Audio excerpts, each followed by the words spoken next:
우리나라가 이렇게 의료보험이 잘 이렇게 발달해가지고 옛날에는 치료의학이었죠. 아파서 병원에 가면 이미 그때는 많은 문제가 있었죠. 그런데 지금은 아마 그럴 겁니다.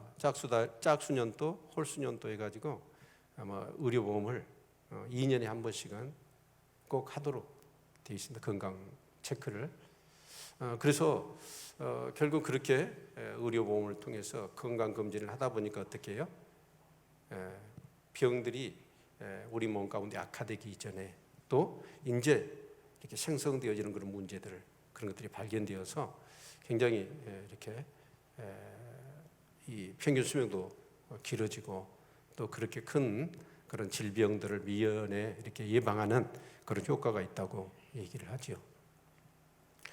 이 말씀을 드리냐면 우리 안에 누적되어 있는 어떤 그런 스트레스나 피로들, 또 분명히 그런 어떤 건강상의 문제가 있는 것은 내 안에 뭔가 그 건강에 저촉되어지는 내 몸이 받아들이지 못한 그런 상황들이 오랫동안 이어져 왔던 거예요. 오늘 이 말씀은 어떤 말씀이냐면 이 장로 몇 분이 에스겔 선지자에게 물으러 왔습니다. 전에도 몇 번 14장에도 보면 장로들이 에스겔 선지자한테 하나님의 뜻을 물으려고 하죠. 근데 그들이 물으려고 했던 그 질문은 뭐였냐면 아마 이제 나라가 기울어져 가고 또 그들이 포로로 끌려와 있잖아요. 그런 상태에서 그들은 하나님께서 살아 계시니까 그들이 다시 이렇게 포로에서 다시 돌아가고 또 기울어져 가는 나라도 하나님 바로 세울 것이다 라고 하는 그런 분명한 그런 생각이 있었던 것 같아요. 그래서 아마 자신들이 힘들고 어려우니까 그 문제가 언제 해결되겠느냐라는 차원에서 그것을 물으려고 에스겔 선지자에게 간 것 같아요. 그런데 오늘 본문에 보면 하나님께서는 에스겔 선지자에게 그들에게 그들이 묻는 질문에 대해서 답을 하지 마라, 그리고 답을 주지 않으시죠. 그러면서 보면 여기 4절에 같이 한번 볼까요? 4절 같이 한번 읽겠습니다. 같이 읽죠. 시작. 인자여 내가 그들을 국문하려느냐, 내가 그들을 국면하려느냐, 나는 그들로 그 열조에 가증한 일을 알게 하여. 그러니까 그 장로들에게 무슨 얘기를 하려고 하냐면 바로 그 열조들이 지금까지 그 조상들이 하나님을 반역하고 폐역했던 일들을 쭉 얘기를 해서 알게 해라 라고 이 말씀을 하고 있는 거예요. 우리는 항상 그렇습니다. 하나님께 묻는 것들이 하나님의 뜻보다는 뭐죠? 내가 힘들고 어려우니까 하나님 문제를 해결해 주세요 라는 차원에서 우리 하나님께 항상 그렇게 묻고 또 그것을 구하잖아요. 그런데 하나님은 그렇습니다. 우리가 삶이 힘든 것은 무엇 때문이냐면 다른 데 있지 않지요. 우리 죄 때문이죠. 그래서 하나님께서는 뭐냐면 그들이 죄를 깨닫고 돌이키기를 원하셔요. 근데 그들은 그들의 지금 문제가 되어졌던 나라가 기울어져 가고 포로가 되어서 고생하는 것들을 그 현상만 보지 그 원인이 죄악이었다는 사실을 알지 못합니다. 예레미야 선지자를 통해서 그리고 에스겔 선지자를 통해서 계속해서 말씀하지만 그들은 그들이 지금 당하는 문제가 죄 때문이라고 연결시키지를 못해요. 그래서 하나님은 죄를 깨닫고 돌이키기를 원하는데 이스라엘 백성들은 뭐냐면 지도자라고 하는 사람들이 이런 예레미야 선지자나 에스겔 선지자를 통해서 계속해서 말씀해 주셨잖아요. 그러면 이런 어려움을 당하는 이유가 뭐냐면 우리 죄 때문이다. 그리고 회개하고 돌이키자라고 얘기를 했어야 돼요. 근데 그들은 그들의 문제와 제 문제를 연결시키지 못합니다. 그리고 그들은 지금 어려우니까 이 문제를 언제 하나님 해결해 주실 것이냐라고 하는 문제에만 그런 관심을 가졌던 것이죠. 그러나 하나님은 그들이 그런 죄 문제를 깨닫고 돌이켜야 사실은 그들이 진정한 회복이 있는데 그들은 그것을 깨닫지를 못한 것이죠. 그래서 이제 5절부터 보면 5절부터 9절까지가 이스라엘 그런 조상들의 죄를 다루는 데 있어서 세대별로 바로 애굽에서 그 조상들이 얼마나 가증하고 우상을 숭배했고 하나님 말씀대로 살지 못했는가라는 그런 폐역한 모습들을 보여주고 있습니다.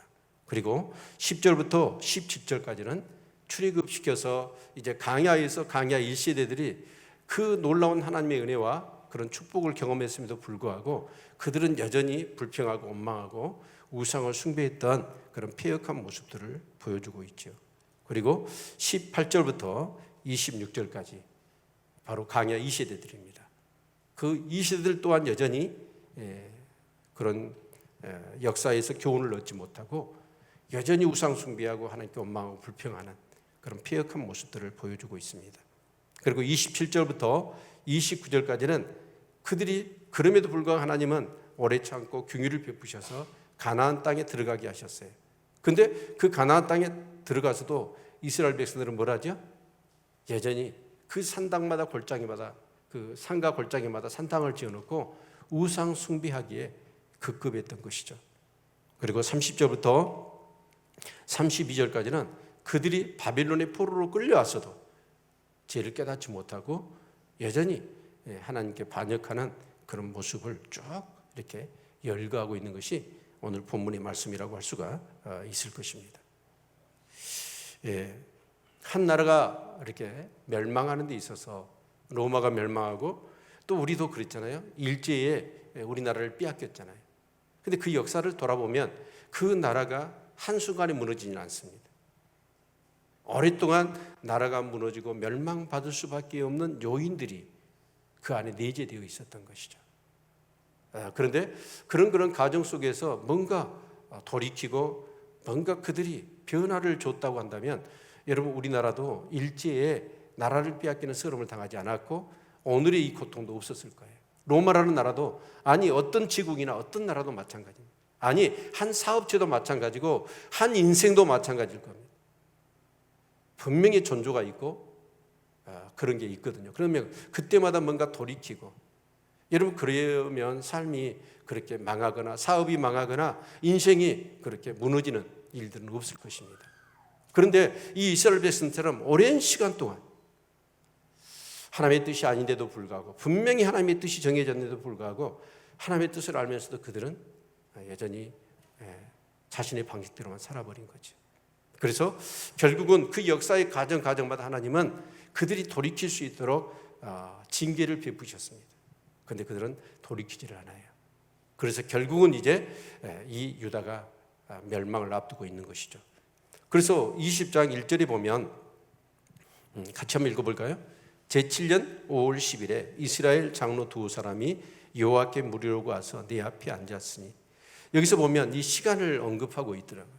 저는 이 시간 언급한 걸 이제 8장 1절에도 그렇고 1장 1절에도 시간이 언급되어 있거든요. 근데 이 시간이라는 개념을 보면서 저는 그런 생각을 해보았어요. 정확하게 영화 제목은 잘 모르겠어요. 25신가 24신가는 모르겠는데 그 인질범들이 가족을 사로잡았어요. 사로잡아가지고 24시간 안에 내가 원하는 것을 가져와라. 그렇지 않으면 네 가족들을 다 죽이겠다. 그런 거죠. 그래서 이제 이 주인공은 어쩌냐면 자기 가족을 살리기 위해서 진짜 시간을 체크하는 거예요. 그리고 그 영화의 자막에 그 시계가 돌아가는 것을 보여줍니다. 긴박하게 24시간의 시계가 흘러가고 있어요. 지금 이 말씀도 그렇습니다.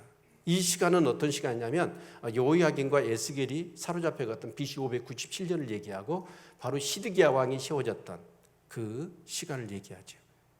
그런데 여러분 그때가 BC 597년입니다. 그런데 오늘 본문의 말씀을 봤더니 7년 5월 10일이에요. 그러니까 7년이 흘러간 거예요. 그러면 여러분 시드기야가 11년을 다스렸는데 그래서 이 유다는 BC 586년에 바벨론에 의해서 완전히 멸망당하고 말지요. 그럼 몇 년 남았죠? 586년이니까 4년 남은 거예요. 이제 4년이 지나면 이 유다는 잿더미가 되는 거예요.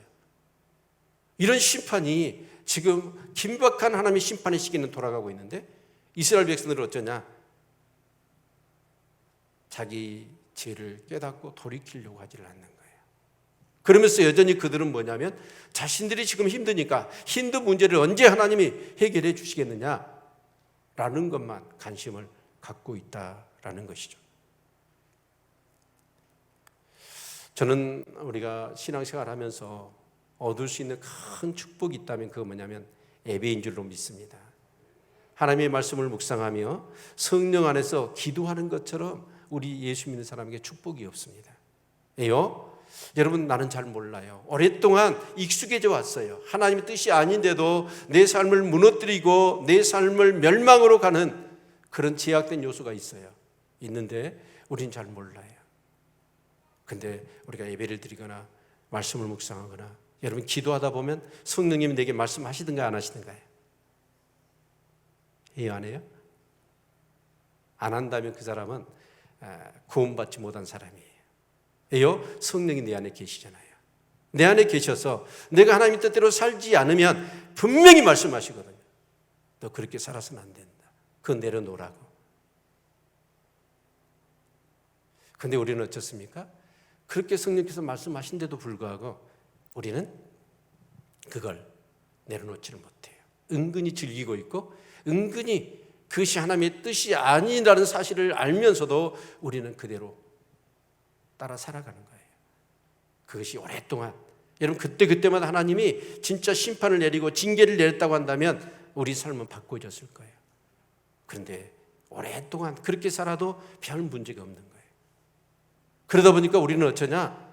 여러분, 하나님 말씀대로 살기보다는 그런 내 방식대로 여전히 교회는 다니지만 내 고집대로, 내 주장대로, 내 감정대로 살아버리고 만 거예요. 근데 그런 것들이 계속 축적되어지고 누적되었다고 보십시오. 여러분 흔히 그런 말을 하잖아요. 여러분 100층짜리 건물이 무너지는 거하고 여러분 3층짜리 건물이 무너지는 거하고 어떤 게 더 파괴력이 있을까요? 100층짜리일 겁니다. 여러분 우리 안에 누적되어 있는 그런 제약된 요소들, 여러분 그런 것들이 있다면 그것을 우리가 예배를 통해서 말씀을 묵상하고 여러분 기도할 때마다 성령님 내게 말씀하시거든요. 그걸 내려놓으라고. 여러분 그럴 때 여러분 그 말씀에 순종해서 우리가 그런 것들을 내려놓고 정과 욕심을 십자가에 못 박으면서 여러분 진짜 하나님의 말씀대로 살아간다면 그 삶은 참으로 복된 삶이라고 할 수가 있을 것입니다. 아멘. 자, 그런데 하나님께서는 그 이스라엘 백성들과 애굽에서부터 광야에서나 여러분 또 그 가나안 땅에 들어가서나 심지어는 바벨론의 포로로 끌려갔을 때마다 하나님은 어떻게 하십니까? 그들의 그런 범죄, 지속적이고 반복적이고 악의적인 그런 죄악에도 불구하고 하나님 그들에게 긍휼을 베푸시죠. 그리고 그들 가운데 여전히 언약으로 표징을 삼으십니다. 근데 그게 뭐였냐면 우리 12절 같이 한번 읽겠습니다. 자, 20장 12절 같이 한번 읽죠. 11절 12절 같이 한 목소리 읽겠습니다. 시작. 사람이 준행하면 그로 인하여 삶을 얻을 내 율례를 주며 내 규례를 알게 하였고 또 나는 그들을 거룩하게 하는 여호와인 줄 알게 하려 하여 내가 내 안식일을 주어 그들과 나 사이에 표징을 삼았었노라. 우리 뒤에 말씀도 같이 한번 볼까요? 19절부터 20절 같이 한번 읽습니다. 시작. 나는 여호와 너희 하나님이라. 너희는 나의 율례를 좇으며 나의 규례를 지켜 행하고 또 나의 안식일을 거룩하게 할지어다. 이것이 나와 너희 사이의 표징이 되어 너희로 내가 여호와 너희 하나님인 줄 알게 하리라 하였노라. 아멘. 그러니까 하나님과 하나님의 백성 사이의 표징이 뭐예요? 두 가지예요. 하나는 율례입니다. 하나님 말씀이에요. 또 하나는 안식일을 지키는 거예요. 여러분 세상 사람들 앞에 내가 하나님의 백성이라는 사실들을 여러분 어떻게 사람들이 볼 수 있을까요? 단지 교회 다니는 거? 여러분 그런 것도 있을 수 있지만 가장 첫 번째가 하나님 말씀대로 사는 것입니다. 하나님 말씀대로 사는 것입니다. 그래서 우리는 하나님 말씀대로 살아야 돼요. 그런데 오늘 여러분 11절에 무슨 말씀을 하고 있냐면 11절 사람이 준행하면 그로 인하여 삶을 얻을래 율례. 그러니까 하나님의 그 율례의 말씀을 따라 우리가 순종하며 살 때 뭘 주신다는 거예요? 생명을 주신다는 거예요. 여러분 우리가 말씀을 지키는데 여러분 내가 말씀을 지키는 게 아니에요. 그 말씀이 나를 지켜주는 줄로 믿습니다. 말씀대로 살면 그 말씀이 나를 지켜주는 거예요. 세상 사람들 앞에 여러분 이것이 하나님과 우리 사이의 표징이 되고 세상 사람들 앞에 내가 하나님의 백성이라는 그런 표시가 되어지는 것이죠. 두 번째가 뭐냐면 안식일입니다. 이 거룩하게 하는 안식일이라고 말씀하고 있어요. 안식일은 뭐죠? 거룩하게 하는 거예요. 구별되게 하는 거예요. 세상 사람들과 하나님의 사람을 정확하게 구분하는 하나의 표시가 있다고 한다면 그건 뭐냐면 오늘 주일입니다. 여러분, 예수 믿는 사람은 주일날 어디 와야 되죠? 교회 나와서 예배 드리는 것이죠? 이게 하나의 표징이에요. 이 안식일도 마찬가지예요. 이 주일도. 여러분, 내가 주일을 지키는 게 아니에요. 주일이 나를 지켜주는 거예요. 여러분, 말씀 무시하고 살아보세요. 여러분, 안식일, 주일날 여러분 예배 안 드리고 여러분 간간히 예배 드리고 예배 빼먹으면서 이것저것 놀러 다니고 여러분 해보십시오. 여러분, 주일날은 특근이니까 그 돈 때문에 여러분 예배 안 드리고 여러분 가서 일해보세요. 여러분, 그러면 어떻게 될까요? 우리의 마음이 닫혀져요. 우리의 눈이 어두워져 버려요. 여러분, 그렇게 되어지면 점점 하나님께서 멀어져 버립니다. 예배의 감격을 잃어버립니다. 구원의 그 기쁨을 우리는 빼앗겨 버려요. 그리고 오직 뭐 합니까? 세상적인 것에, 내 육신의 것에 여러분 얽매여 살아갈 수밖에 없게 되는 거예요. 여러분, 하나님 말씀을 생명처럼 여기고, 우리 아까 찬양 불렀죠? 하나님의 말씀에 뭘 건다고요? 내 생명과 운명을 건다고 그랬어요. 그것이 바른 크리스찬인 줄로 믿습니다. 하나님 말씀에 내 운명과 생명을 거는 거예요. 그리고 하나님이 주신 이 주일, 정말 이 주일을 구별하여서 잘 지키는 것, 이것이 하나님과 우리 사이의 표징인 줄로 믿습니다. 근데 이스라엘 백성들이 어쩌냐? 여러분, 그 애굽에서부터 강야 1세대, 2세대, 심지어는 가나안 땅에 들어가고 심지어는 바벨론의 포로로 끌려가서도 그들은 하나님 주신 그 율례를 무시했습니다. 그리고 안식일을 지키지 않는 거예요. 여러분, 그러다 보니까 그들이 어째요? 영적으로 어두워져 버렸어요. 그래서 오늘 말씀 속에 우리 같이 보고 싶은 말씀이 20장 25절. 자, 24절부터 25절 같이 한번 24절부터 26절까지 같이 보겠습니다.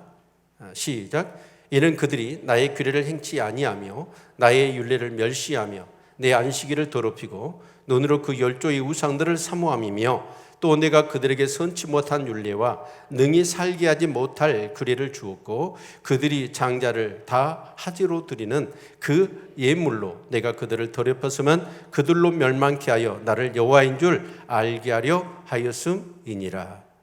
그들이 하나님께서 그들에게 생명을 줄 수 있는 이 율례를 주셨고 안식일을 주셨는데 그들은 그 율례를 무시해버린 거예요. 그리고 안식일을 지키지 않았다는 거예요. 여러분, 그래서 결국은 그들은 뭐 합니까? 영적으로는 어두워진 것이죠. 그래서 우리가 참 이렇게 난해한 구절이 있는데 25절입니다. 다시 한번 볼까요? 내가 그들에게 선치 못한 율례와 능히 살게 하지 못한 규례를 주었다. 이건 좀 이해가 안 돼요. 하나님께서 그들에게 뭘 주셨다는 거예요? 선하지 못한 율례와 능히 살게 하지 못할 규례를 주었다. 이 규례가 뭘까요? 이 규례는 바로 이방 종교의 그런 율례들을 얘기하는 거예요.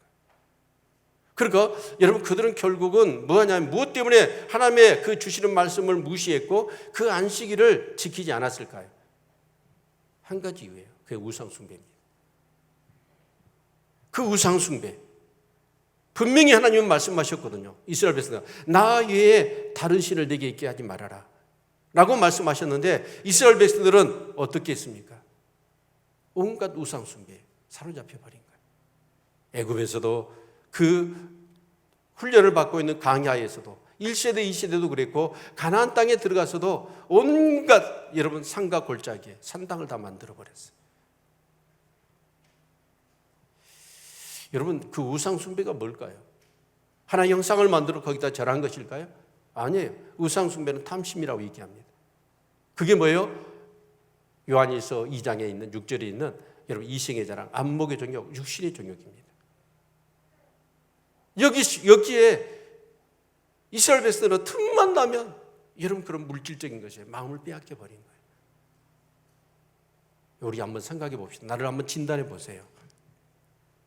여러분, 하나님의 말씀을 여러분 이렇게 예배를 통해 설교를 듣거나 말씀을 묵상하거나 여러분 즐거우십니까?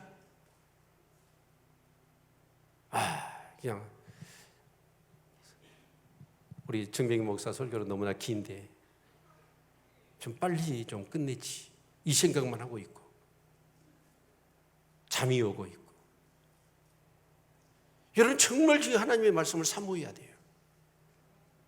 그런데 여러분 그런 하나님의 말씀은 여러분 그렇게 싫어해요. 또 그 말씀의 내용들이 뭡니까? 기도하라는 거잖아요. 여러분 기도하는 것이 여러분 정말 하나님의 말씀을 묵상하면 오늘 예배를 통해서 하나님이 어떤 말씀을 주실까 막 가슴이 설레면서 그렇게 말씀을 받아야 되지 않을까요? 기도하면 하나님이 오늘 기도를 통해서 나에게 무슨 말씀을 하실까 막 기대가 되어지면서 그렇게 막 사모함으로 우리가 기도해야 되고 또 우리가 전도하고 우리가 봉사하고 헌신하는 일들이 하나님의 말씀 아닙니까? 여러분 이웃이 내 왼밤을 탁 쳤어요. 그럼 여러분 어떻게 살아야 돼요? 오른밤 돌려대야지. 여러분 그렇게 사세요? 아니면 내 왼밤 치면 싸다구를 갖다 쳐버려야 돼요? 여러분 우리는 하나님 말씀대로 살아야 돼요. 근데 우리는 뭐냐? 하나님 말씀은 너무 힘들어해요. 전도하는 일 너무 힘들어요. 대신에 육신의 조국 안 먹여용 이승의 자랑. 그게 뭐죠? 우리 여자분들 명품 좋아하지요. 남학에 수요예배 드리고 이렇게 식사를 하러 올라갔더니 거기 화이트보드에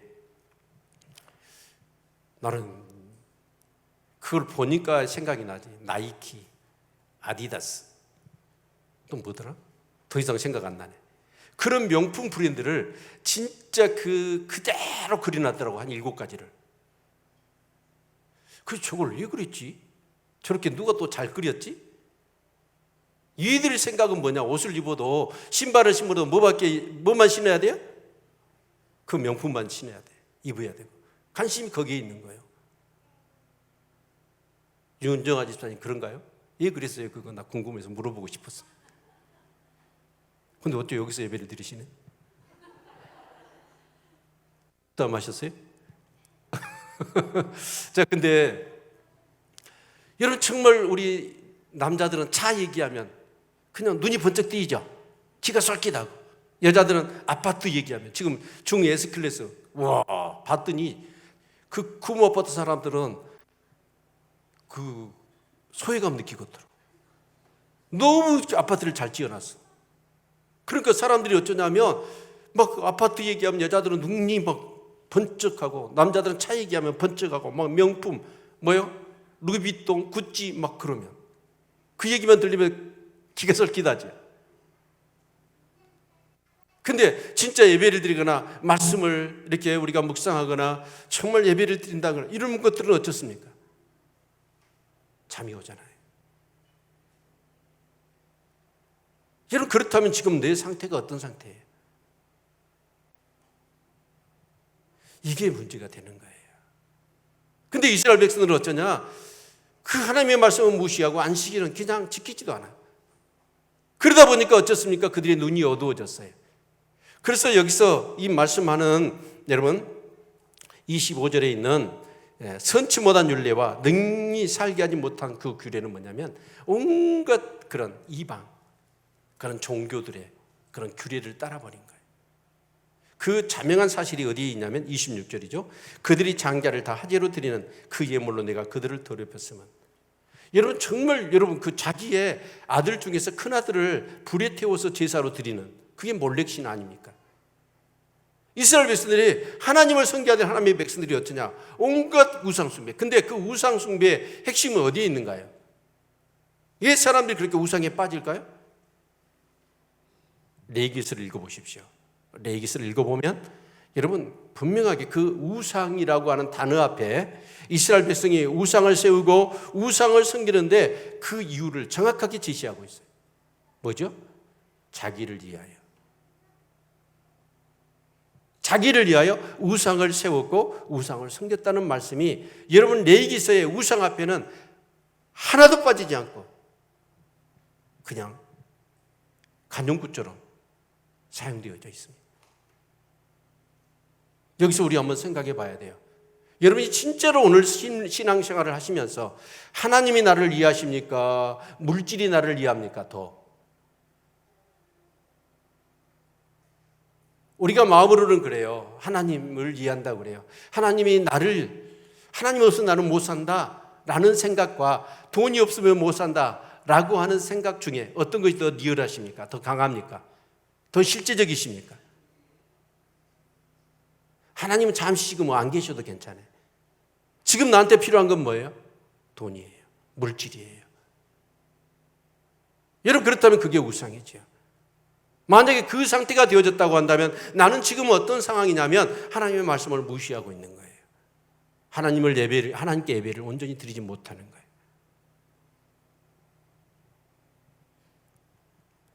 근데 이것이 애굽에서부터 오랜 동안 몇천 년 동안 이어져 왔다는 거예요. 그래서 결국은 하나님은 어쩌냐? 그렇게 선지자들 통해서 말씀을 전했고 또 그들이 깨달아 알 수 있도록 여러분 블레셋이나 여러분 암몬이나 그런 다른 아수르나 나라들 통해서 계속해서 간섭을 하셨어요. 그들을 쳐들어오고 그들을 괴롭게 하고. 그러면 그 역사의 세대를 통해서 그 하나님의 그 간섭하시는 손길을 통해서 교훈을 얻어야 될 거 아니에요? 근데 그들은 돌이키질 않아요.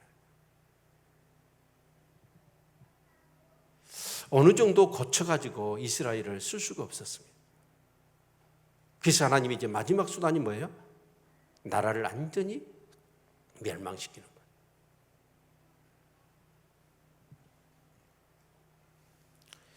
거예요. 안 하려고 그랬는데 제가 어제 교통사고를 이렇게 냈어요.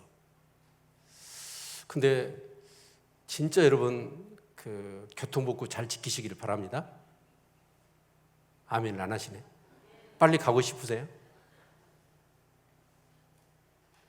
근데 제가 이렇게 가다가 이제 신호등이 좌회전이라 이제 보니까 좌회전 딱 이렇게 근데 그 끝자락이었던 것 같아.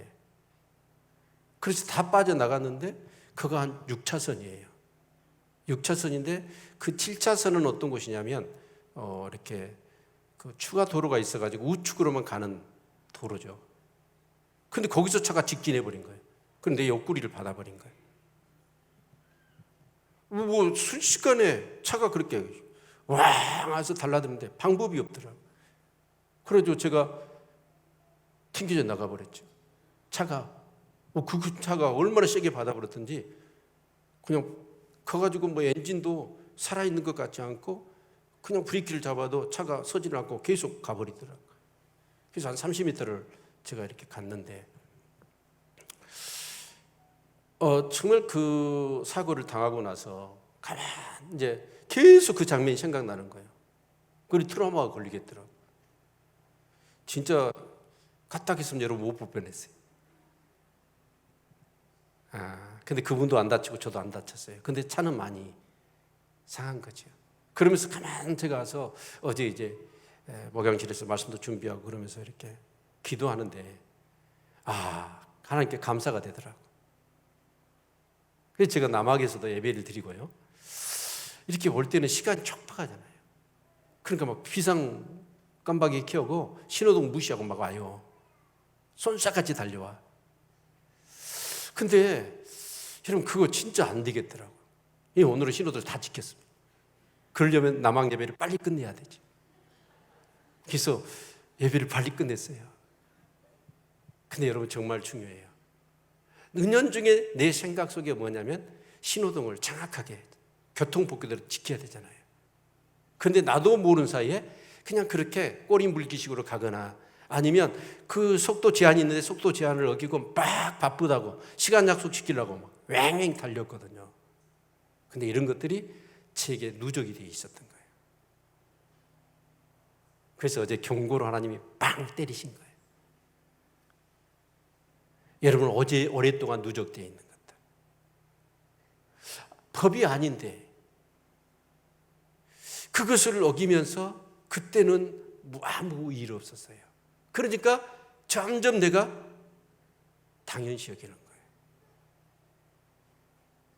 여러분 우리가 누적되어 있는 것이 문제지요. 여러분 피곤하니 누적돼 있고 스트레스가 누적돼 있으면 어쩔까요? 여러분 그게 계속해서 여러분 피곤하면 쉬셔야죠. 스트레스가 있거나 피곤하면 쉬시기를 바랍니다. 올차 내셔서 푹 자시고 잘 드시고. 근데 그 피곤이 누적되고 스트레스가 누졌으면 어디서 여러분 혈관 하나 터져보세요.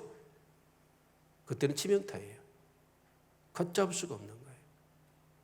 아까 암 얘기도 했지만 그 암이 내 몸에서 그 정도 자라서 내 신체의 어떤 그런 부분에 영양소를 딱 빨아들여서 이제는 더 이상 이렇게 그 가운데까지 10년이 걸린대요. 5년. 그런데 여러분 여러분 정말 몸이 좀 이상해요. 그러면 병원에 가서 진료를 받으셔야 돼. 근데 바쁘다는 핑계로 힘들다는 핑계로 먹고 살아야 된다는 핑계로 우리가 그러지를 않고 그것을 키우고 있는 거예요. 그런데 여러분 그것보다 더 무서운 게 뭐냐면 제약입니다. 그 제약이 내 안에 이게 아니라고 하나님 말씀하시는데도 고집스럽게 그것을 그 어떤 죄를 짓는 낙을 버리지를 못해서 아니라고 하는데도 불구하고 그것을 지금까지 아무 일 없었어 라고 생각하고 여러분 그걸 그대로 행하고 있는 거예요. 오늘 말씀은 나는 그거라고 봐요. 그 조상 때부터 그 이스라엘 백성들이 얼마나 하나님께 반역하고 패역을 했던 것들이 세대를 거쳐서 내려온 거예요. 근데 그렇게 지속되고 반복되고 악의적이라는 뜻은 하나님 뜻이 무엇인지를 분명히 알면서도 자신 뜻대로 행하는 것이죠. 그러면 그것이 반복되지면 어쩔까요? 우리가 인카운터를 통해서 잘 알고 있습니다. 그 죄를 틈타고 악한 영이 들어와서 그것을 계속 우리가 여러분 행할 때 그 악한 영 우리 안에 견고한 진을 만들어 버립니다. 그리고 내가 아무리 이제 삶을 바꿔보려고 해도 바꿀 수가 없습니다.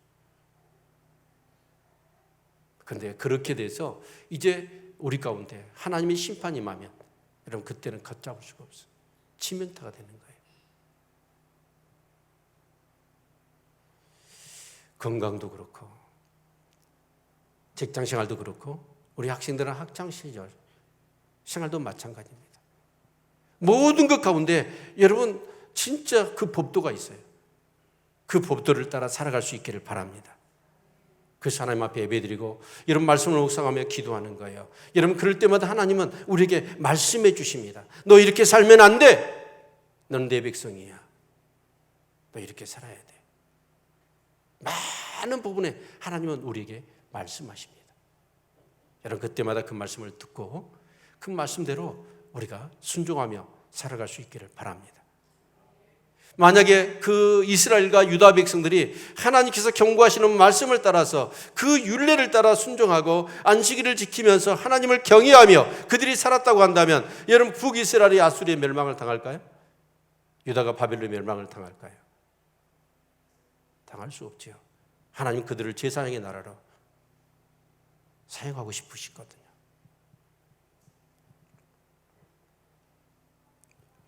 저는요, 참 이렇게 성경을 보면서 참 이렇게 제가 그 부분에 눈을 떴다는 것이 저 개인적으로는 굉장히 감사할 일입니다. 뭐냐면 하나님의 말씀을 어디다 담았냐면 역사라는 그릇에다 담아놨다는 거예요. 이 역사라는 그릇 안에 이 하나님의 말씀을 담아놔서 그 하나님의 언약들이 역사 가운데서 어떻게 성취되어졌는가 라는 것을 이 역사를 통해서 확인하는 일은 매우 중요하다고 봅니다. 왜냐하면 이 하나님의 말씀이 어떤 가르침이 아니고 역사 속에서 그대로 그 하나님의 말씀대로 살면 하나님이 축복하셨고 그렇게 살지 않으면 멸망을 받는, 그러면서도 하나님의 그 긍휼하신 은혜와 언약의 신실하신 여호와의 사랑이 흘러가는 이것을 역사의 성경을 역사적으로 이렇게 접근해 갈 때 내게 주어지는 그 믿음이라는 것, 하나님과 이 말씀에 대한 신뢰감은 이루 말할 수가 없습니다. 그래서 결국은 이 긴박한 하나님의 심판의 시계가 돌아가서 이제 4년밖에 안 남았어요. 그런데 그 앞으로 되어질 일에 대해서 오늘 말씀하고 있어요. 그 말씀이 어떤 말씀이냐면 우리 같이 보도록 하죠. 예.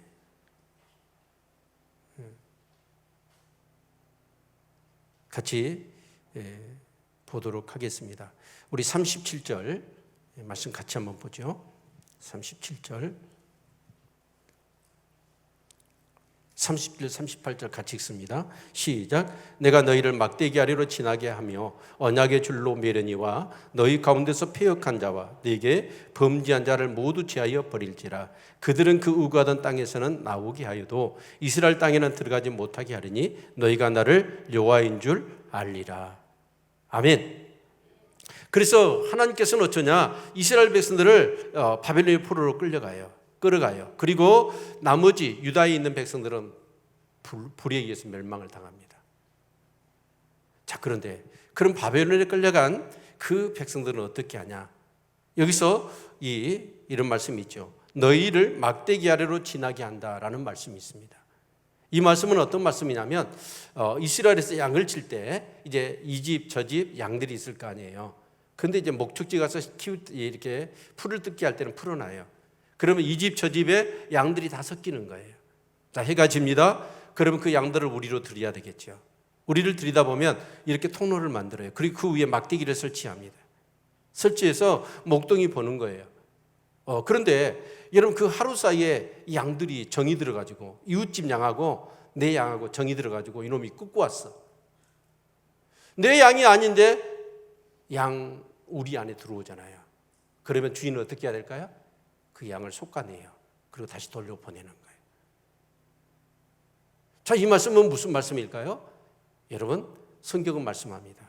마지막 심판 때 어떤 일이 있을까요? 양과 염소를 구분합니다. 알곡과 가라지를 구분해요. 그래서 알곡은 창고에 드리고 하나님 나라에 드리고 쭉저기는 불에 태워 죽인다고 그랬어요.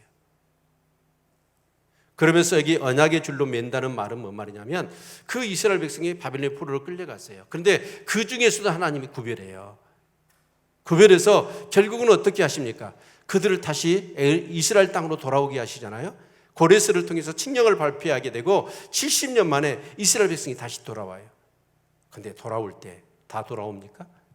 수백만 명의 유대인들이 그 바벨론 땅에 살았지만 고작 돌아온 사람, 새 언약의 백성이 된 사람들은 몇 명이냐? 6만도 채 되지 못했습니다. 여러분, 하나님은 반드시 심판하십니다. 아멘. 어떻게 심판하실까요? 하나님의 말씀대로 심판하신 줄로 믿습니다. 여러분, 그 역사 안에 하나님의 말씀을 담아놔서 그 역사 과정 속에 하나님의 말씀이 어떻게 정확하게 실현되어지는가, 이것을 분명하게 우리가 확신한다면 아직 이루어지지 않는 하나님의 말씀도 우리는 분명하게 신뢰하게 될 것입니다. 하나님의 말씀을 믿으시기를 축원합니다. 아멘. 예. 사랑하는 성도 여러분, 정말 저는 아침에도 성도들이 남학에서 예배를 드리는데 한 사람씩 정말 그 예배당에 걸어와서 예배를 드리며 찬양하는 그 모습을 지켜볼 때 하나님이 이들 한 분 한 분을 바라보면서 얼마나 기뻐하실까, 얼마나 소중하게 여기실까, 이런 생각을 해보았습니다. 더불어서 정말 말씀을 드린다면 여러분, 지금 나는 몰라요, 지속 반복되어서 오랫동안 그 하나님의 뜻이 아닌데도 불구하고 그렇게 살아버렸어요. 그런데 하나님의 말씀이 그 내가 잘못된 삶을 사는데도 불구하고 하나님이 뭔가 음성이 들려오지 않는다고 한다면 정말 그분은 심각한 겁니다. 심각한 거예요. 두 번째로, 하나님 말씀하신데도 불구하고 지금까지 아무 일 없었으니까 정말 하나님 말씀하신 대로 살지 않고 내가 지금까지 살아왔던 식으로 계속 살아가는 사람도 심각한 겁니다. 그것이 누적되어 있고 그것이 내 안에 묵혀있는 죄라면 그 심판은 아마 회복 불가능한 모습이 되어질 수도 있어요. 아까 우리가 찬양했듯이 하나님의 말씀에 운명과 생명을 거는 우리 성도님들 되시기를 축원합니다. 내 삶이 지금 힘듭니까? 어려웁니까? 장로들처럼 정말 이 어려운 문제 언제 해결해 주시냐고 하나님 앞에 묻기 전에 이런 결과가 초래된 나의 제약은 무엇인지 하나님께 물을 수 있기를 축원합니다. 그리고 그 제약을 깨닫고 거기서 돌이키는 것, 그것이 하나님과 함께하는 삶이고 그리고 하나님의 축복을 받는 그런 삶이 되어질 줄로 믿습니다. 필요 이상으로 저는 그렇게 생각합니다. 지금 필요 이상으로 말씀이 더 필요하고 기도하는 시간이 더 필요하다, 저는 제 개별적으로 그렇게 느끼고 있습니다. 하나님의 긴박한 심판의 시계는 오늘도 돌아가고 있습니다. 지금까지 아무 일 없었으니 이렇게 살아도 무방하다고 생각하시는 그 생각이 정말 무서운 생각입니다. 오늘도 주님이 주시는 이 말씀을 마음에 담으시기를 바랍니다. 기도하겠습니다.